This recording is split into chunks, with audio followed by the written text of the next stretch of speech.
ಯುವ ರೈತ dragon fruit ಬೆಳೆದು ಲಕ್ಷಾಂತರ ರೂಪಾಯಿ ಗಳಿಸುತ್ತಾನೆ. ಆಂಧ್ರಪ್ರದೇಶಕ್ಕೆ ಕೆಂಪಾಪುರ ಬ್ರೋಡರ್ ಸಮೀಪದ ಕುರೂರು ಗ್ರಾಮದ ಕೆಜಿಎಫ್ ತಾಲೂಕು. ಕುರೂರು ಗ್ರಾಮದ ಗೋಪಿರೆಡ್ಡಿ 1.5 ಎಕರೆ ಜಮೀನು ಹೊಂದಿದ್ದಾರೆ. ಕಳೆದ ವರ್ಷ ಅವರು ಡ್ರ್ಯಾಗನ್ ಹಣ್ಣಿನ ಕೃಷಿಯಲ್ಲಿ ಆಸಕ್ತಿ ಹೊಂದಿದ್ದರು ಮತ್ತು ಯೂಟ್ಯೂಬ್ ವಿಡಿಯೋಗಳ ಸಹಾಯದಿಂದ ಕೋಲಾರ ಕೆವಿಕೆ ಸಂಸ್ಥೆ ಅವರಿಗೆ ಮಾರ್ಗದರ್ಶನ ನೀಡಿತು. ಈ ಡ್ರ್ಯಾಗನ್ ಫ್ರೂಟ್ ಬೆಳೆಯನ್ನು ಒಂದೇ ಸಸ್ಯದಲ್ಲಿ 20 ರಿಂದ 30 ಹಣ್ಣುಗಳನ್ನು ಬೆಳೆಯಬಹುದು ಮತ್ತು ಪ್ರತಿ ಹಣ್ಣು 500 ರಿಂದ 600 ಗ್ರಾಂ ತೂಕವಿರುತ್ತದೆ. ಡ್ರ್ಯಾಗನ್ ಹಣ್ಣಿನ ಪ್ರಸ್ತುತ ಮಾರುಕಟ್ಟೆ ಬೆಲೆ ಪ್ರತಿ ಕೆಜಿಗೆ 100 ರೂಪಾಯಿಗಳು. ಎಲ್ಲಾ ವಿವರಗಳಿಗಾಗಿ ಈ ವಿಡಿಯೋವನ್ನು ವೀಕ್ಷಿಸಿ. ಅಂತ ಕುರೂರು ಗ್ರಾಮ, ಕೆಜಿಎಫ್ ತಾಲೂಕು, ಕೋಲಾರ ಡಿಸ್ಟಿಕ್. ನಾನು ಒಂದು 2 ವರ್ಷ ಮುಂಚೆ ಒಂದು ಯೂಟ್ಯೂಬ್ ಅಲ್ಲಿ ನೋಡಿ ಒಂದು ಐಡಿಯಾ ಬಂದು, ನಮ್ದು ಕೋಲಾರ ಜಿಲ್ಲೆ ಬರಡು ಭೂಮಿ, ಆದ್ರೂ ಕೂಡ ಈ ನಡುವೆ ಮಳೆ ಬೀಳ್ತಾ ಇದೆ. ಆ ಮಳೆಗೆ ತಕ್ಕಂಗೆ ಬೋರ್ಗಳು ಇರತ್ತೆ. ಅದರಿಂದ ನಾನು ಈ ತರ ಬರಡು ಭೂಮಿಯಲ್ಲಿ ಏನ್ ಬೆಳೆಯೋದು ಅಂತ ಒಂದು ಯೋಚನೆ ಬಂದಾಗ ಯೂಟ್ಯೂಬ್ ಅಲ್ಲಿ ಒಂದು ನೋಡ್ತಾ ಇದ್ದಾಗ ಒಂದು ಡ್ರ್ಯಾಗನ್ ಬೆಳೆ ಅಂತ ಒಂದು ಕಾಣಿಸ್ತು. ಆ ಡ್ರ್ಯಾಗನ್ ಬೆಳೆ ನಾನು ಬೇರೆಯವ್ರ ತೋಟ ಇಮಿಡಿಯೇಟ್ ನಾನು ಹೋಗಿ ನೋಡಿದಾಗ ನನ್ಗೆ ಇಮಿಡಿಯೇಟ್ ನಾನು ಅವ್ರಿಗೆ ಅಡ್ವಾನ್ಸ್ ಕೊಟ್ಟು ಹಣ್ಣು ತಿಂದು ನೋಡಿದೆ, ಗಿಡಗಳು ನೋಡಿದೆ, ಎಲ್ಲ ಒಂದು ಇಷ್ಟ ಆಯ್ತು. ಇದೊಂದು ಕಮರ್ಷಿಯಲ್ ಬೆಳೆ ಆಗತ್ತೆ. ಇದು ನಾಟಿ ಮಾಡಿದ್ಮೇಲೆ ಒಂದು ವರ್ಷಕ್ಕಾಗ ಬರುತ್ತೆ ಈಲ್ಡ್ ಅಂದ್ರೆ ನಮ್ಗೆ ಹಾರ್ವೆಸ್ಟ್ ಮಾಡ್ಬೋದು. 1 ವರ್ಷಕ್ಕೆ ಹಾರ್ವೆಸ್ಟ್ ಮಾಡಿದಾಗ ನಮ್ಗೆ ಚೆನ್ನಾಗಿ ಈಲ್ಡ್ ಬಂತು. ಫಸ್ಟ್ ನಮ್ಗೆ ಎಲ್ಲ ಖರ್ಚೆಲ್ಲ ಬಂದ್ಬಿಟ್ಟು ಒಂದು ಪೋಲ್ ಹಾಕ್ಬೇಕಾಗತ್ತೆ. ಪೋಲ್ಗೆ 4 ಗಿಡ ನಾಟಿ ಮಾಡಿರ್ತೀವಿ. ನಾಟಿ ಮಾಡಿದಾಗ 4 ಗಿಡನೂ ಬರುತ್ತೆ. ನಾವು ಯಾವ ತರ ನೋಡ್ಕೊಂತೀವಿ ಅಂತ ಒಂದು ಡಿಪೆಂಡ್ ಆಗತ್ತೆ. ಒಂದು 4 ಗಿಡ ನಾಟಿ ಮಾಡಿದಾಗ ಗಿಡನೂ ಚೆನ್ನಾಗಿ ಬಂತು. ಫಸ್ಟ್ ವರ್ಷ ಕೂಡ ನಮ್ಗೆ ಚೆನ್ನಾಗಿ ಬಂತು. ಒಂದು 4 ರಿಂದ 5 ಟನ್ ಬಂತು ನಮ್ಗೆ. 1 ವರ್ಷ ಆದ್ಮೇಲೆ ಇದು ಏಪ್ರಿಲ್ ಇಂದ ಬಡ್ ಸ್ಟಾರ್ಟ್ ಆಗತ್ತೆ. 9 ಟ್ರಿಪ್ಪಲ್ ಹಣ್ಣು ಬರುತ್ತೆ. ಇದು ಒಂದು ಕಾಯಿ ಬಂದಿರತ್ತೆ. ಈ ಒಂದು ಚಿಕ್ಕದಾಗ ಬಡ್ಸ್ ಬಂದಿರತ್ತೆ. ನೋಡಿಸ್ತೀನಿ, ಬಡ್ಸ್ ಬಂದಿರತ್ತೆ. ಮತ್ತೆ ಇನ್ನೊಂದು ಹಣ್ಣಾಗತ್ತೆ. ಇದು ಫಸ್ಟ್ ಹಣ್ಣಾಗತ್ತೆ. ಇದು ಒಂದು 15 ಡೇಸ್ ಬಿಟ್ಟು ಹಣ್ಣಾಗತ್ತೆ. ಆ ತರ ಇದ್ರಲ್ಲಿ ಹಾರ್ವೆಸ್ಟಿಂಗ್ ಮಾಡ್ಬೋದು. ಮತ್ತೆ ಇದ್ರಲ್ಲಿ ಖರ್ಚು ಅಷ್ಟೇ. ಎಕರೆಗೆ ಒಂದು 5 ರಿಂದ 6 ಲಕ್ಷ ಬರುತ್ತೆ ಒಂದು ವರ್ಷ ಮೇಂಟೆನೆನ್ಸ್ ಸರಿ. ಯಾಕಂದ್ರೆ ಒಂದು ಪೋಲ್ ನಾವು ಡೆಡ್ ಇನ್ವೆಸ್ಟ್ಮೆಂಟ್ ಅಂತ ಮಾಡ್ಲೇಬೇಕಾಗತ್ತೆ. ಎಲ್ಲಾ ವ್ಯವಸಾಯ ಮಾಡ್ದಂಗೆ ಇದು ಮಾಡಕ್ಕಾಗಲ್ಲ. ಬಟ್ ಏನಾದ್ರೆ ಎಲ್ಲಾ ವ್ಯವಸಾಯನೂ ಒಂದು 3 ರಿಂದ 4 ತಿಂಗಳಿಗೆ ಬೆಳೆ ಬರುತ್ತೆ. ಬಟ್ ಇದು ಬರಲ್ಲ. ಇದು ಪೋಲ್ ಬರುತ್ತೆ. ಸಿಮೆಂಟ್ ಪೋಲ್ ಆದ್ರೂ ಆಗ್ಲಿ, ಕಂಬ ಆದ್ರೂ ಆಗ್ಬೋದು. ಮೇಲೆ ರಿಂಗ್ ಆಗ್ಬೇಕಾಗತ್ತೆ. ರಿಂಗ್ ಆದ್ರೂ ಆಗ್ಬೋದು, ಮತ್ತೆ ಟೈರ್ ಆದ್ರೂ ಆಗ್ಬೋದು. ಆದ ನಂತರ ಅದಕ್ಕೆ ಖರ್ಚು ಬರುತ್ತೆ. ಗಿಡಗಳು ರೇಟ್ ಕಡಿಮೆ. ಈ ಪೋಲು ರಿಂಗು ಒನ್ ಟೈಮ್ ಇನ್ವೆಸ್ಟ್ಮೆಂಟ್ ಮಾಡಿದ್ರೆ ಅದು ಒಂದು 20 ರಿಂದ 25 ವರ್ಷ ಬೆಳೆ ಇರತ್ತೆ ಅಂತ ಹೇಳಿದ್ದಾರೆ. ಬಟ್ ನಾವು ನೋಡಿಲ್ಲ. ಅದರಿಂದ ನಮ್ಗೆ ಫಸ್ಟ್ ವರ್ಷ 4 ರಿಂದ 5 ಟನ್ ಬಂದಿದೆ. 2ನೇ ವರ್ಷ ಇವಾಗ ಮೇ ಎಂಡಿಂಗ್ ಅಲ್ಲಿ, ಜೂನ್ ಫಸ್ಟ್ ವೀಕ್ ಅಲ್ಲಿ ನಾವು ಕಟಾವ್ ಮಾಡಿದೀವಿ. ಎಲ್ಲ ಒಂದು 4 ರಿಂದ 4 ಟನ್ ಬಂದಿದೆ. ಹೆಚ್ಚು ಕಮ್ಮಿ 4 ಟನ್ ಬಂದಿದೆ. ನಮ್ಗೆ ಲಾಭದಾಯಕನೇ. ಲಾಸ್ ಏನ್ ಆಗೋದಿಲ್ಲ. ಯಾಕಂದ್ರೆ ನಾವು ಇಲ್ಲೇ ಇರ್ತೀವಿ, ನೋಡ್ಕೊಂತೀವಿ. ಇದಕ್ಕೆ ಹೆಚ್ಚು ಕೂಲಿ ಅವ್ರಿಗೂ ಅವಶ್ಯಕತೆ ಇರೋದಿಲ್ಲ. ಯಾಕಂದ್ರೆ ಇದಕ್ಕೆ ಏನು ಕೆಲಸ ಇಲ್ಲ. ಗಿಡ ಹತ್ರ ಕ್ಲೀನ್ ಮಾಡೋದು ಅಂತ ಒಂದೇ ಕೆಲಸ. ಗಿಡ ಬೆಳೆದು ಬಿಟ್ರೆ ಅಷ್ಟೇ. ಡ್ರಿಪ್ ಅಲ್ಲಿ ನೀರ್ ಕೂಡ ಅಷ್ಟೇ. ವಾರಕ್ಕೆ 2 ದಿನ ಬಿಡ್ಬೋದು. ಒಂದ್ 3 ಅವರ್ 2 ದಿನ ಬಿಟ್ರೆ ಸಾಕಾಗತ್ತೆ. ಏನೋ ಗಿಡಕ್ಕೆ ಡ್ರಿಪ್ ನೋಡ್ತಾ ಇರ್ಬೋದು. ಗಿಡಗಳಿಗೆ ಮಾತ್ರ ಡ್ರಿಪ್ ಹಾಕಿರ್ತೀವಿ. ಡ್ರಿಪ್ ಅಲ್ಲಿ ಮಾತ್ರ ನೀರ್ ಬರುತ್ತೆ. ಒಂದ್ 3 ಅವರ್, ವಾರಕ್ಕೆ 2 ದಿನ. ಮಳೆ ಬಂದ್ರೆ ಅದು ಬಿಡಂಗಿಲ್ಲ. ಮತ್ತೆ ವಾಟರ್ ಮ್ಯಾನೇಜ್ಮೆಂಟ್ ಜಾಸ್ತಿ ಸಿಂಪಲ್ ಆಗಿರುತ್ತೆ ಈ ಬೆಳೆಗೆ. ಮತ್ತೆ ಇದಕ್ಕೆ ಖರ್ಚು ಅಷ್ಟೇ 5 ರಿಂದ 6 ಲಕ್ಷ ಬಂದೇ ಬರುತ್ತೆ. ಯಾಕಂದ್ರೆ ಒನ್ ಟೈಮ್ ಇನ್ವೆಸ್ಟ್ಮೆಂಟ್. 1 ವರ್ಷ ನಾವು ಇನ್ವೆಸ್ಟ್ ಮಾಡಿದ್ರೆ ಪ್ರತಿ ವರ್ಷನೂ ಇನ್ವೆಸ್ಟ್ ಮಾಡಂಗಿಲ್ಲ. ಮೈಂಟೆನೆನ್ಸ್ ಏನ್ ಕಳೆ ಕೆತ್ಕೋಬೇಕು, ಗೊಬ್ಬರ. ಇನ್ನೊಂದೇನಂದ್ರೆ ನಾನು 90% ಆರ್ಗಾನಿಕ್ ಅಲ್ಲಿ ನಾನು ಮಾಡ್ತಾ ಇದ್ದೀನಿ. ಗೊಬ್ಬರನೇ, ತಿಪ್ಪೆ ಗೊಬ್ಬರ, ಕೋಳಿ ಗೊಬ್ಬರ, ಕುರಿ ಗೊಬ್ಬರ ಮತ್ತೆ ಹಸು ಗೊಬ್ಬರ. ಇದನ್ನೆಲ್ಲ ಒಂದು ಗುಂಡಿಗೆ ಹಾಕ್ಬಿಟ್ಟು ಅದಕ್ಕೆ ಡೈಕೋಡರ್ಮಾ, ಸೂಡೋಮೋನಾಸ್ ಆರ್ಗಾನಿಕ್ ಅದು ಎಲ್ಲ ಕೊಟ್ಬಿಟ್ಟು ಎಲ್ಲ ಮಿಕ್ಸ್ ಮಾಡಿ ಒಂದು 3 ತಿಂಗಳು ಅದು ಬಿಡ್ಬೇಕಾಗತ್ತೆ ನೀರ್ ಬಿಟ್ಟು. ಅದನ್ನ ಎತ್ಕೊಬಂದು ನಾನು ಗಿಡಗಳಿಗೆ ಹಾಕ್ತೀನಿ. ಅದರಿಂದ ಏನಾಗತ್ತೆ ಅಂದ್ರೆ ಗಿಡ ಚೆನ್ನಾಗಿರತ್ತೆ. ಏನ್ ರೋಗ ಬರ್ತಿರ್, ಏನು ರೋಗ ಬರೋದಿಲ್ಲ. ಇದು ಒಂಥರ ಪಾಪಸ್ ಕಲ್ಲಿ ಏನು ನೀರ್ ಬಿಟ್ಟಿಲ್ಲ ಅಂದ್ರೂ ಕೂಡ ಸತ್ತೋಗಲ್ಲ ಗಿಡ. ಒಂಥರ ಇದಾಗತ್ತೆ. ಮತ್ತೆ ನೀರ್ ಬಿಟ್ರೆ ಅದ್ ಪಿಕಪ್ ಆಗ್ಬಿಡತ್ತೆ. ಇದರಿಂದ ನಮ್ಗೆ ಹೆಚ್ಚು ಅನುಕೂಲ ಆಗತ್ತೆ. ಗಿಡ ಯಾವ್ದೇ ಆಗ್ಲಿ ಗಿಡ ಸತ್ತೋಗೋದಿಲ್ಲ ಈ ಪಾಪಸ್ ಕಲ್ಲಿ ಜಾತಿದು. ಎಷ್ಟು ವೆರೈಟೀಸ್ ಇದೆ ಸರ್ ಇದ್ರಲ್ಲಿ ವೆರೈಟೀಸ್ ಪಿಂಕ್ ಅಲ್ಲಿ ಸುಮಾರು ವೆರೈಟೀಸ್ ಇದೆ, ಮತ್ತೆ ಎಲ್ಲೋ 3 ಕಲರ್ ಬರುತ್ತೆ. ನಾವು ಜನರಿಗೆ ತಿಳ್ಕೊಬೇಕಂದ್ರೆ 3 ಕಲರ್, ಮೇಲೆ ಪಿಂಕ್ ಇರತ್ತೆ ಅಥವಾ ರೆಡ್ ಇರತ್ತೆ, ಒಳಗಡೆ ವೈಟ್ ಇರತ್ತೆ. ಇನ್ನೊಂದು ಮೇಲೆ ಪಿಂಕ್ ಇರತ್ತೆ, ಒಳಗಡೆನೂ ಪಿಂಕ್ ಇರತ್ತೆ. ಇನ್ನೊಂದು ಮೇಲೆ ಎಲ್ಲೋ ಇರತ್ತೆ, ಒಳಗಡೆ ವೈಟ್ ಇರತ್ತೆ. ಈ ನಮ್ಗೆ ಹೆಚ್ಚು ಬೇಡಿಕೆ ಇರೋದು ಪಿಂಕೆ. ಒಳಗಡೆ ಪಿಂಕ್ ಇದ್ರೆ ಹೆಚ್ಚು ಬೇಡಿಕೆ ಇದೆ, ಅದು ರೇಟು ಇದೆ. ಇನ್ನೊಂದು ಎಲ್ಲೋ ಮೇಲೆ ಎಲ್ಲೋ ಇದ್ದು ಒಳಗಡೆ ವೈಟ್ ಇದ್ರೆ ಅದಕ್ಕೂ ಬೇಡಿಕೆ ಇದೆ, ಬಟ್ ಅದು ಜಾಸ್ತಿ ಇಳ್ದು ಬರೋದಿಲ್ಲ. ಗಿಡಗಳು ಇವಾಗ ಬರ್ತಾ ಇದೆ. ಅದನ್ನು ನಾಟಿ ಮಾಡಿದ್ದೀನಿ, ಒಂದು 10 ಗಿಡನ. ಅದನ್ನು ನೆಕ್ಸ್ಟ್ ತೋರ್ಸ್ಕೊಡ್ತೀನಿ ಅದನ್ನ. ಮತ್ತೆ ಈ ಡ್ರ್ಯಾಗನ್ ಫ್ರೂಟ್ ಹೆಲ್ತ್ ಏನು ಫೈಬರ್ ಕಂಟೆಂಟ್ ಜಾಸ್ತಿ ಇರತ್ತೆ, ಹೆಲ್ತ್ಗೆ ಸಿ ವಿಟಮಿನ್ ಜಾಸ್ತಿ ಇರತ್ತೆ. ಮತ್ತೆ ಇದು ಪ್ಲೇಟ್ಲೆಟ್ಸ್ ಇಂಪ್ರೂವ್ಮೆಂಟ್ ಆಗತ್ತೆ. ನಾವು ಕಿವಿ ಫ್ರೂಟ್ ಏನ್ ತಿಂತೀವೋ ಸೇಮ್ ಅದ್ರಲ್ಲಿ ಬೀಜಗಳು ಹಂಗೆ ಇರತ್ತೆ. ವೈಟ್ ಬಂದ್ಬಿಟ್ಟು ಸ್ವಲ್ಪ ಹುಳಿ ಇರತ್ತೆ, ಬಟ್ ಪಿಂಕು ಸ್ವೀಟ್ ಇರತ್ತೆ, ತುಂಬಾ ಸ್ವೀಟ್ ಇರತ್ತೆ. ತುಂಬಾ ಅಂದ್ರೆ ತುಂಬಾ ಏನಿಲ್ಲ. ಮತ್ತೆ ಶುಗರ್ಗೆ BP ಕಂಟ್ರೋಲ್ ಅಲ್ಲಿ ಇಡತ್ತೆ. ಅದರಿಂದ ಆರೋಗ್ಯಕ್ಕೆ ಒಳ್ಳೇದು. ಇದು ಡಾಕ್ಟ್ರು ಸಜೆಸ್ಟ್ ಮಾಡಿದ್ದಾರೆ, ಮುಂದೇನು ಮಾಡ್ತಾರೆ. ನೀವು ಎಷ್ಟು ಎಕರ್ನಲ್ಲಿ ಇದು ಸರ್ ನಾನ್ ಫಸ್ಟ್ 2 ವರ್ಷ ಬೇಕು 1 ಎಕರೆನಲ್ಲಿ ಮಾಡಿದ್ದೆ. ಲಾಸ್ಟ್ ಒಂದು 10 ಮಂತ್ಸ್ ಬ್ಯಾಕು ಇನ್ನೊಂದು ಎಕರೆಗೆ ಮಾಡಿದ್ದೀನಿ. ಮತ್ತೆ ಅದರಿಂದ ಇವಾಗ ಸ್ವಲ್ಪ ಬರ್ತಾ ಇದೆ. ನೆಕ್ಸ್ಟ್ ಇಯರ್ ಚೆನ್ನಾಗಿ ಬರುತ್ತೆ, ಯಾಕಂದ್ರೆ ಅದು 1 ವರ್ಷ ಆಗಿಲ್ಲ. 1 ವರ್ಷ ಆದ್ರೆ ಚೆನ್ನಾಗಿ ಬರುತ್ತೆ ಅದು ಕ್ರಾಪ್.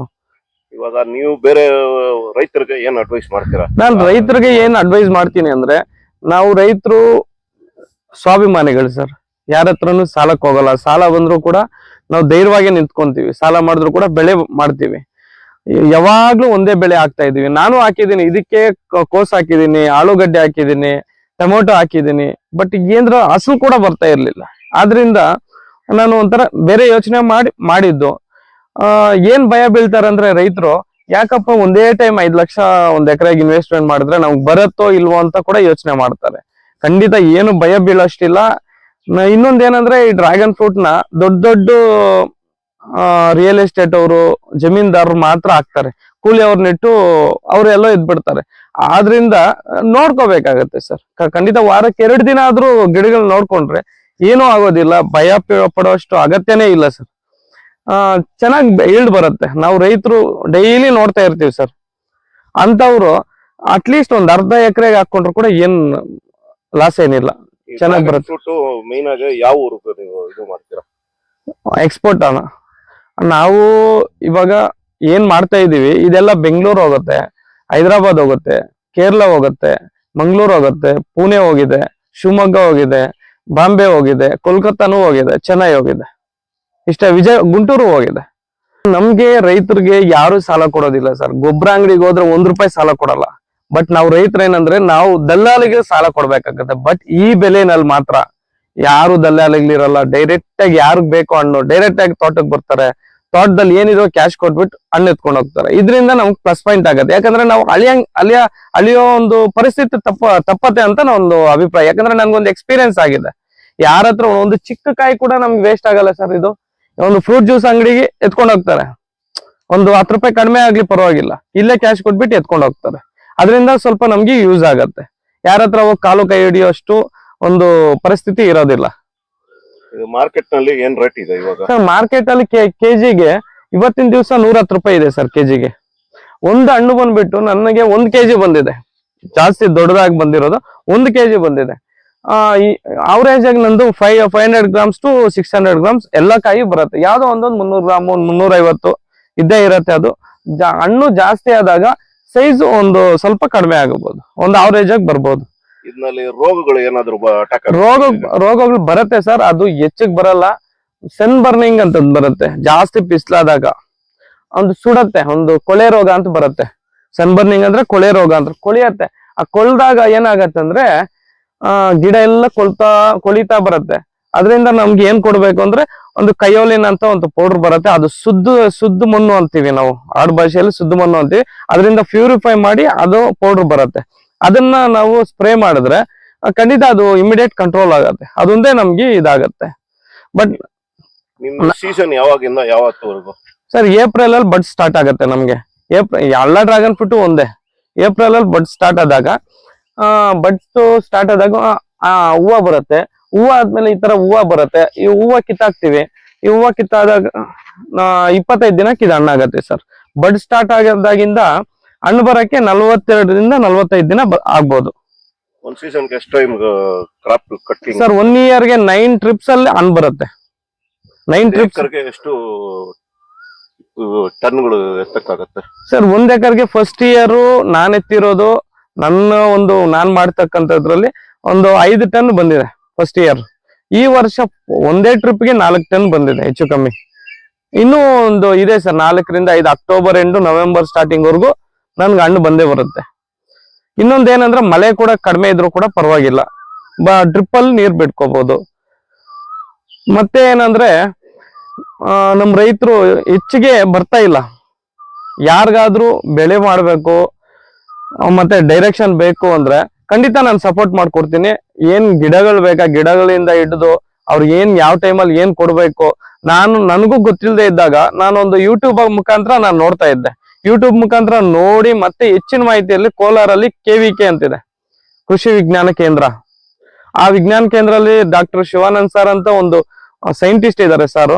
ಅವ್ರ ಹತ್ರ ನಾನು ಡೈರೆಕ್ಷನ್ ತಗೊಂತಾ ಇದ್ದೆ. ಖಂಡಿತ ಅವರು ಫುಲ್ ಸಪೋರ್ಟ್ ಮಾಡ್ತಾರೆ ಸರ್ ರೈತರಿಗೆ. ಅವರು ಡೈರೆಕ್ಷನ್ ತಗೊಂಡು ನಾನು ಬೇರೆ ಬೇರೆ ಹತ್ರ ಕೂಡ ನಾನು ಮಾಹಿತಿ ತಗೊಂಡು ನಾನು ಮಾಡಿದ್ದೀನಿ. ಯೂಟ್ಯೂಬ್ ಮುಖಾಂತರ ಹೆಚ್ಚಿಗೆ ಮಾಹಿತಿ ತಗೊಂಡಿದ್ದೀನಿ.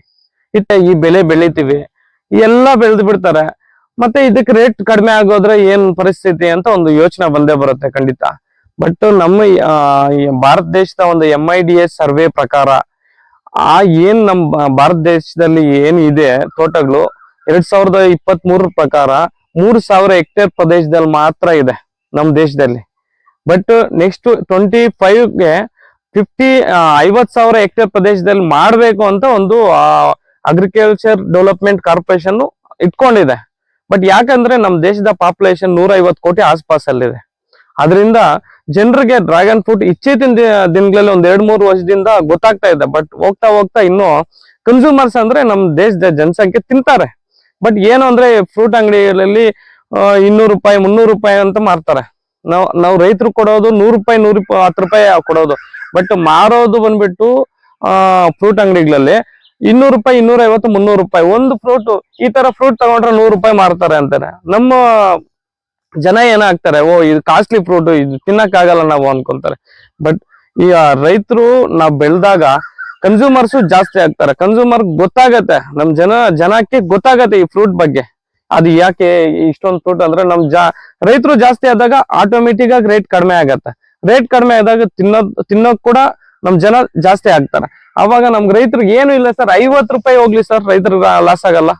50 ರೂಪಾಯಿ ಹೋದ್ರು ಕೂಡ ರೈತರಿಗೆ ಯಾವುದೇ ಕಾರಣಕ್ಕೂ ಲಾಸ್ ಆಗ. ಯಾಕಂದ್ರೆ ಒನ್ ಟೈಮ್ ಇನ್ವೆಸ್ಟ್ ಮಾಡ್ಬಿಟ್ರೆ ಪೋಲು ಏನೋ ಆಗಲ್ಲ, ರಿಂಗು ಏನೋ ಆಗಲ್ಲ. ಅದೇ ಇನ್ವೆಸ್ಟ್ಮೆಂಟ್. ಗಿಡ ನೀವು ಗಿಡ ಹೋದ್ರು ಕೂಡ ಇದು ಕಟ್ ಮಾಡಿ ಅಲ್ಲಿ ಇಟ್ಬಿಟ್ರೆ ಗಿಡ ಆಟೋಮೆಟಿಕ್ ಆಗಿ ಬರುತ್ತೆ.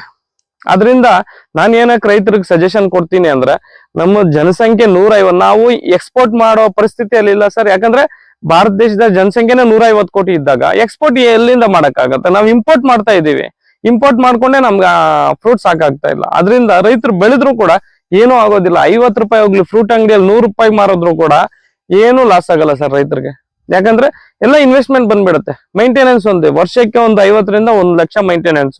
ಎಲ್ಲ ಗೊಬ್ಬರ ಹಾಕೋದು, ಅದನ್ನ ನೋಡ್ಕೋಬೇಕು ಅಂದ್ರೆ ಕೂಲಿಯವ್ರು ಒಬ್ರು ಇಬ್ರು ಅಷ್ಟೇ, ಬೇರೆ ಏನು ಮೈಂಟೆನೆನ್ಸ್ ಇಲ್ಲ ಸರ್. ಏನು ಅಂದ್ರೆ ಇದನ್ನ ಬೇರೆ ಬೆಳೆ ಕೂಡ ಮಾಡ್ಕೋಬಹುದು. ಇದ್ದಿ ಬಗ್ಲಲ್ಲಿ ಮಾಡ್ಕೊಂಡ್ರು ಕೂಡ ತಗೋಬಹುದು ಬೆಳೆ. ಬಟ್ ನಮ್ಗೆ ಏನು ಅಂದ್ರೆ ಇದೇ ಸಾಕು ಅಂತ ಒಂದು ಇದು. ನಾವು ಚೇಪೆಕಾಯಿ ಗಿಡ ಅಲ್ಲಿ ನೋಡ್ತಾ ಇರ್ಬೋದು. ಚೇಪೆಕಾಯಿ ಗಿಡ ಯಾವ್ದೋ ಒಂದೊಂದು ಹಾಕಿದ್ದೇನೆ, ಬಟ್ ಅದ್ ತಿನ್ನಕ್ ಅಷ್ಟೇ. ನಾವ್ ಮಾರ್ಬೇಕು ಅಂದ್ರೆ ಕೂಡ ಆಗ್ಬೋದು, ಬಟ್ ಬೇಡ ಅಂತ ಹಂಗೆ ಬಿಟ್ಟಿದ್ದೀನಿ.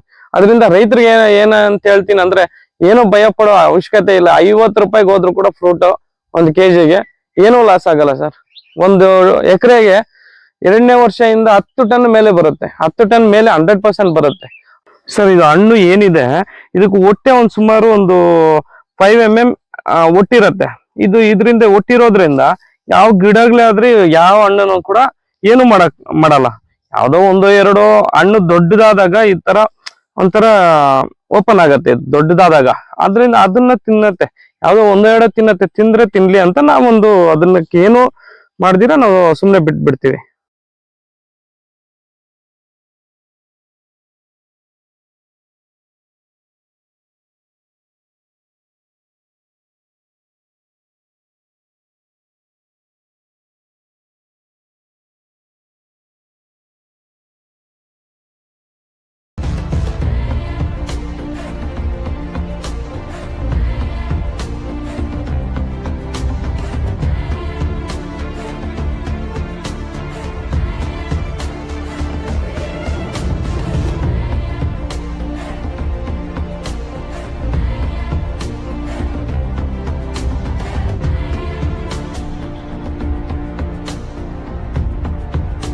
For all NCERT, CBSE textbooks, guides, PUC, ITI, BE textbooks, guides and classmate notes, and for all the types of stationery available only at Satya Bookstore, opposite to Karur Vaishya ATM, Aladamara, Bemmal Nagar, KGF. For more details, contact 8073962145.